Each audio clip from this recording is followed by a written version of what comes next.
I'm James Carter. The inside of the military transport was a steel box hurtling through the night. The muffled sounds of the world we'd left behind, the distant rumble of the horde, the wind in the trees, were replaced by the sterile hum of the machine carrying us, the low growl of its engine, and the nervous, shallow breathing of the other occupants. We were moving, yes, but it didn't feel like progress. It felt like descent, deeper into a system, a controlled nightmare. Was this a step towards safety, or just further into the belly of the beast? My journal was a silent weight in my hands in the darkness, a desperate link to the truth I felt slipping away. Day 18, and we were no longer in the wild. We were inside the machine. The personnel carrier rumbled relentlessly onward. Hours passed in the suffocating darkness. The initial tension of being apprehended had settled into a weary, apprehensive silence among the survivors. We were packed in with perhaps a dozen others, their shapes barely visible, their fear a palpable presence in the air. They were silent, compliant, their experiences before being picked up unknown, but their current state clear, resigned to their fate, whatever it might be. Artem had fallen asleep beside me, his head resting against my shoulder, exhausted by the day's horrors and the stress of the breakout. His breathing was shallow, a fragile sound in the darkness. Sasha was awake, her silhouette rigid, leaning against the wall opposite, her eyes open, staring into the blackness. She radiated a quiet watchfulness.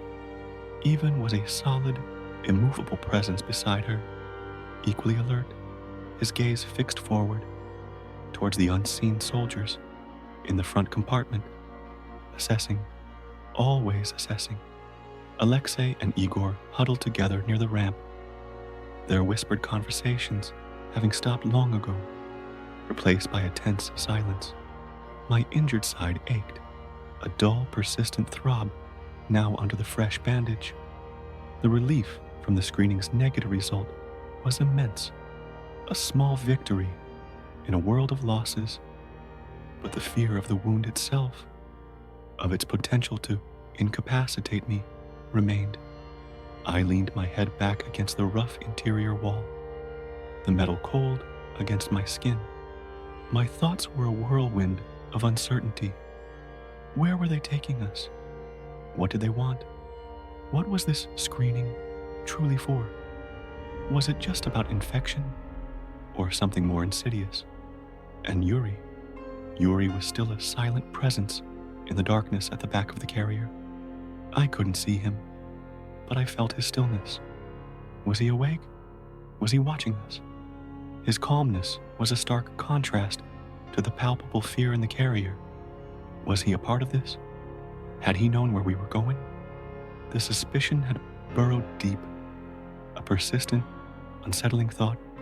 The journey felt endless, the monotony of the engine drone, the constant vibration, the total lack of visual input. It was designed to disorient, to strip away any sense of place or time. We were just units being transported, cogs in a machine whose purpose was unknown to us. It made me think of allegories I'd written about, the individual lost within the vast, impersonal machinery of the state, controlled by forces beyond understanding or influence. This wasn't just a metaphor anymore. It was my reality. Eventually, the vehicle began to slow. The engine pitch changed. The grinding of gears was louder. We were approaching something. Tension immediately ratcheted up in the carrier. Bodies tensed, breathing hitched. The silence became absolute, everyone straining to hear what was happening outside. The vehicle came to a stop with a final groan. Silence. Then, sounds from outside. Heavy doors. The rumble of machinery. Footsteps. More numerous now. Voices, clipped and authoritative, echoing in a large space. The ramp hissed open. Light flooded in again, even brighter, harsher than before. White, artificial light, reflecting off sterile surfaces. We blinked, shielding our eyes. We were inside a massive building. A hangar? A vast, indoor space. The walls were bare concrete, stained and utilitarian. The floor was also concrete, marked with yellow lines and directional arrows. The air here felt cleaner, colder, smelling of disinfectant and something metallic. Ozone? Or something else entirely? It was a jarring contrast to the decay of the outside world. But it wasn't the clean, natural air of the forest either.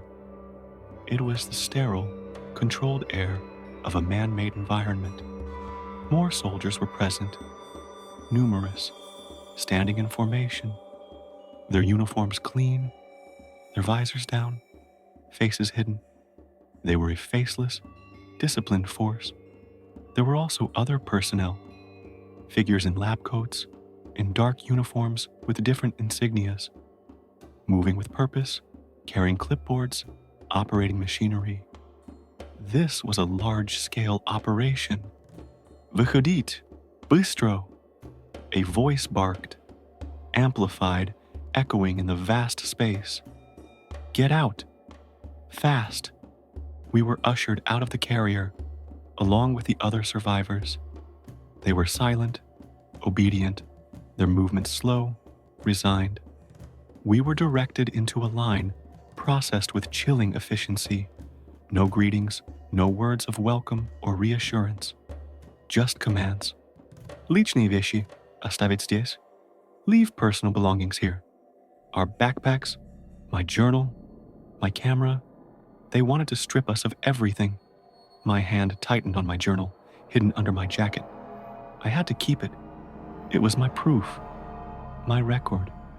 I had to hide it somehow before they found it. As we moved, I observed. This wasn't just a processing center. There was heavy machinery in the distance, loading docks, the hum of generators. It felt like a logistics hub, or maybe something more. The soldiers were professional, their movements precise, but I caught glimpses of their eyes behind the visor sometimes. Tired, weary, but focused. Were they just following orders, or did they know more? We were directed towards a series of cubicles set up in the large space, partitioned by temporary walls. Each cubicle contained a chair and a small table. Another step in the process. More questions? Before I reached the cubicle, I managed a quick, furtive movement. Slipping my journal out of my backpack and into the inner pocket of my jacket, pressing it flat against my aching side. The pain helped. A distraction that allowed the subtle action. My camera was harder, too bulky. I had to leave it with the backpack. A painful decision. My tool for documentation, taken away. We were seated in the cubicles. Another figure in a uniform, no visor, face visible, stern, professional, sat opposite me. This wasn't the processing table. This felt like an interview. Ваше имя? Name? I answered. James Carter. Profession. Profession. Hesitated. Journalist. The figure's expression didn't change. They made a note. The questions continued.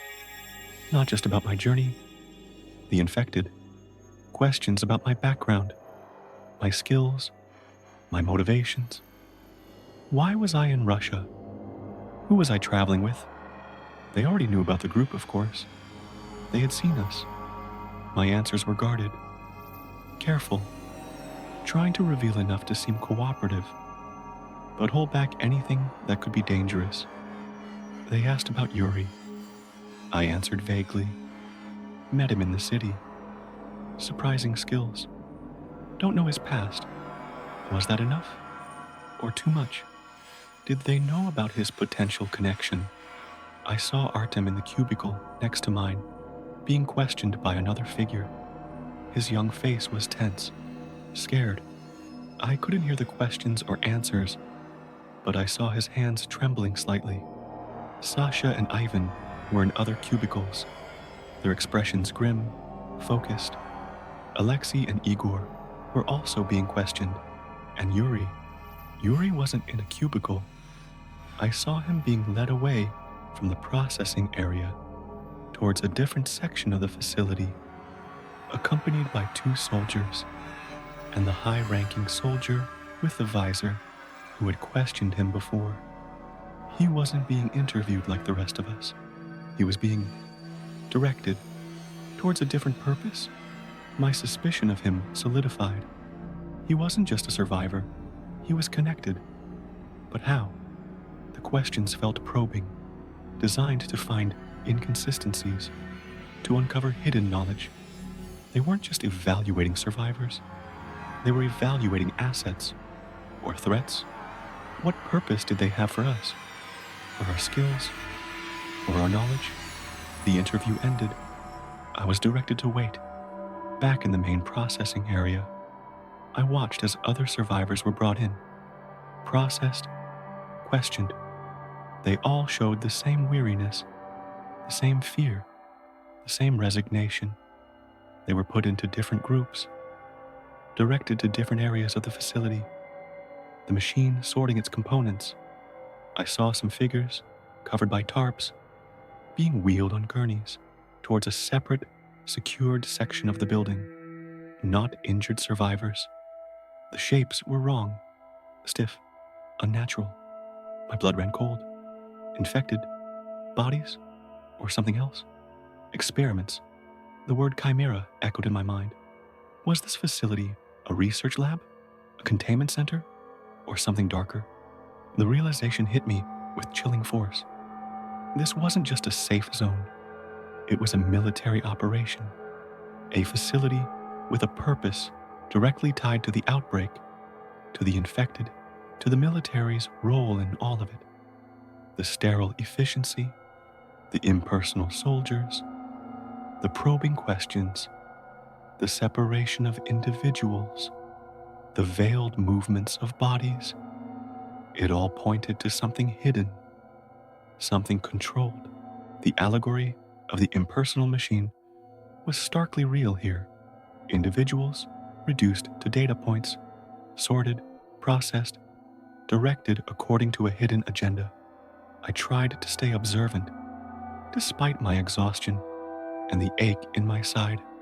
I watched the personnel, their interactions, saw technicians in lab coats moving with guarded expressions, soldiers patrolling with grim determination.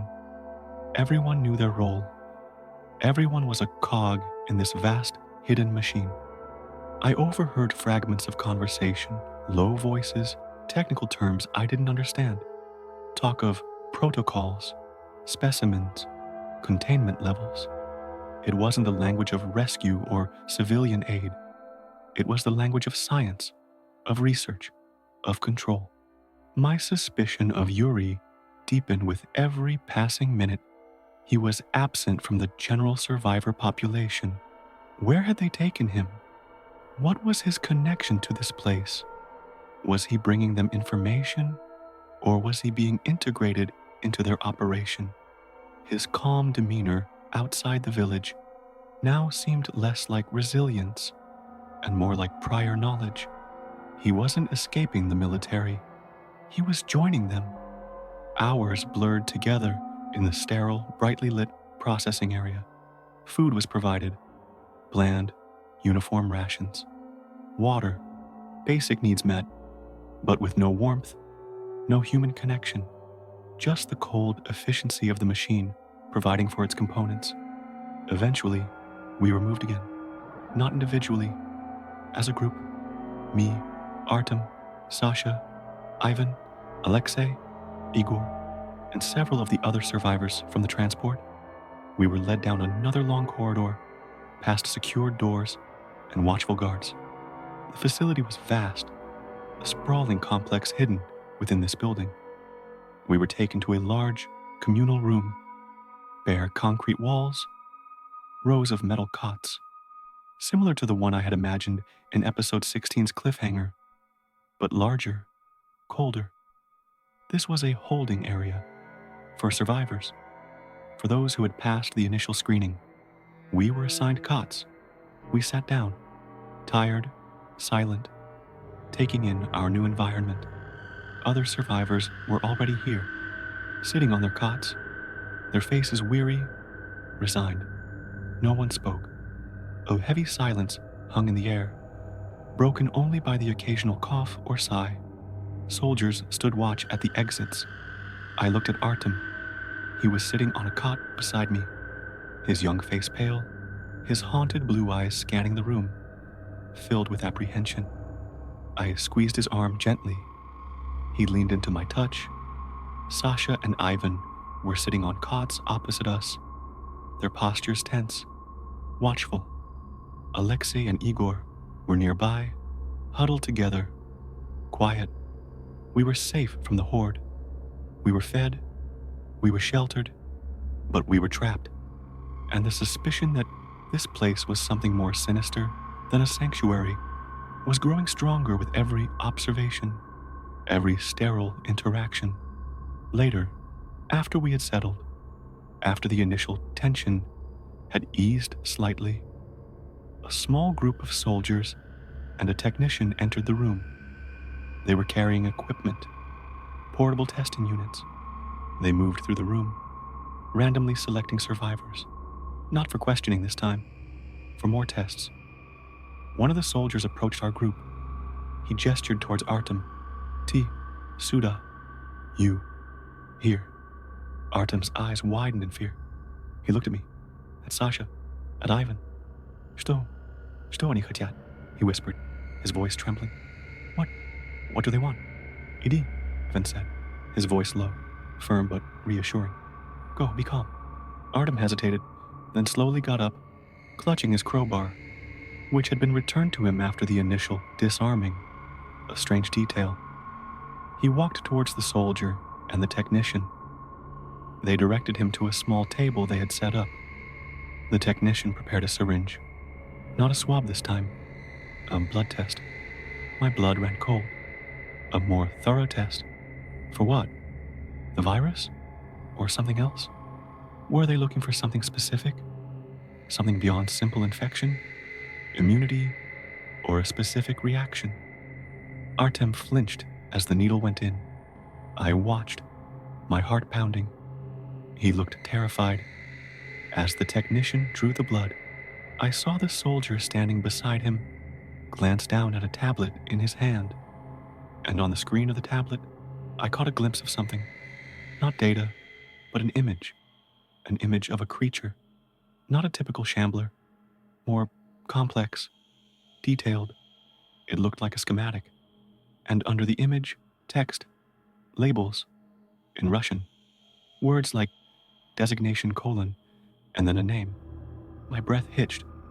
The word on the screen was clear, even from my distance. Chimera. Chimera.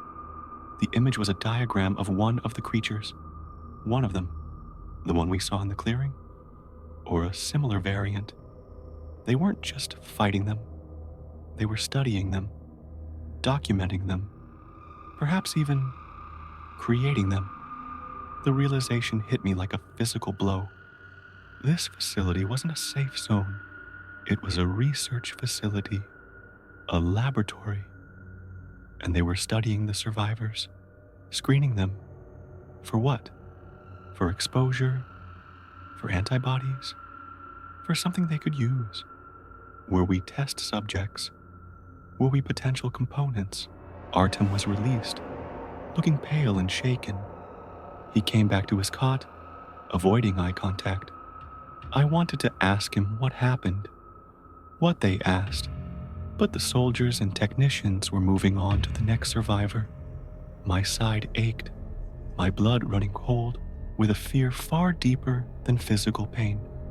We were trapped inside the machine that might be responsible for everything, and my earlier suspicion of Yuri, my fear of infection, my unease about the facility.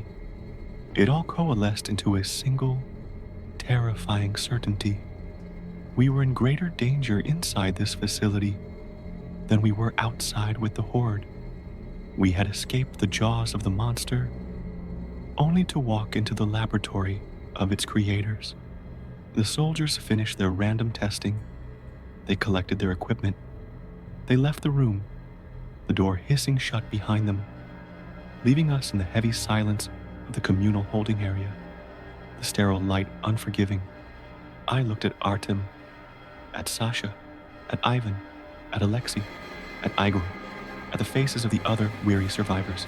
We were cogs in their machine now, processed, screened, tested. For what purpose? My journal was hidden, a small act of defiance, but I felt utterly powerless. My mind raced. The screening, the questions about networks, the testing, the image on the soldier's tablet, the Chimera, Yuri's connection. It all fit together, a horrifying puzzle. They weren't just containing the outbreak. They were controlling it, studying it, perhaps even cultivating it. And we were now part of their experiment. Escape. The thought was immediate, visceral. We had to get out of here before they sorted us, before they decided what to do with us, before they discovered who I was, what I had seen, what I had documented, before they realized I knew their secret. This is James Carter. This is my journal. I am inside a military research facility. I have seen proof of their connection to the chimeras and their ongoing experiments. We are not survivors being sheltered. We are specimens being studied.